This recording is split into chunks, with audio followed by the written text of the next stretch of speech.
Hello everyone. On occasion of Indian Constitution Day, Woven Words by Sneha and Kostin Sakau presents preamble in three different languages.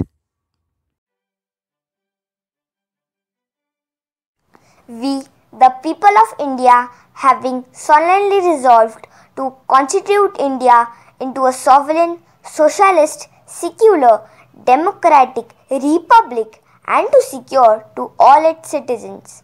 justice, social, economic and political, liberty of thoughts, expressions, belief, faith and worship, equality of status and of opportunity, and to promote among them all fraternity, assuring the dignity of individual and the unity and integrity of the nation. In our Constituent Assembly, this 26th day of November 1949, do hereby adopt, enact and give to ourselves this Constitution. हम भारत के लोग भारत को एक संपूर्ण प्रभुत्व संपन्न समाजवादी पंथ निरपेक्ष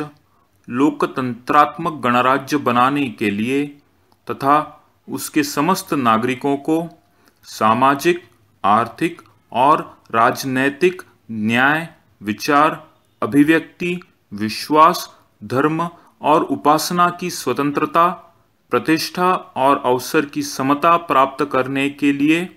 तथा उन सब में व्यक्ति की गरिमा और राष्ट्र की एकता और अखंडता सुनिश्चित करने वाली बंधुता बढ़ाने के लिए दृढ़ संकल्प होकर अपनी इस संविधान सभा में आज तारीख 26 नवंबर 1949 को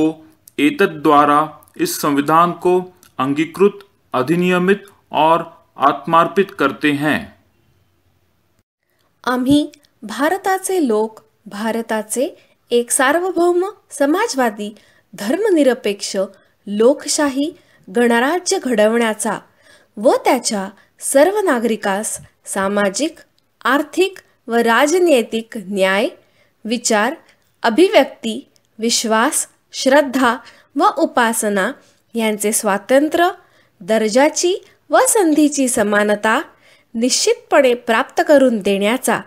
आणि त्या सर्वांमध्ये व्यक्तीची प्रतिष्ठा व राष्ट्राची एकता आणि एकात्मता यांचे आश्वासन देणारी बंधुता प्रवर्धित करण्याचा संकल्पपूर्वक निर्धार करून आमच्या संविधान सभेत आज दिनांक 26 नोव्हेंबर 1949 रोजी याद्वारे हे संविधान अंगीकृत आणि अधिनियमित करून स्वतःप्रत अर्पण करीत आहोत.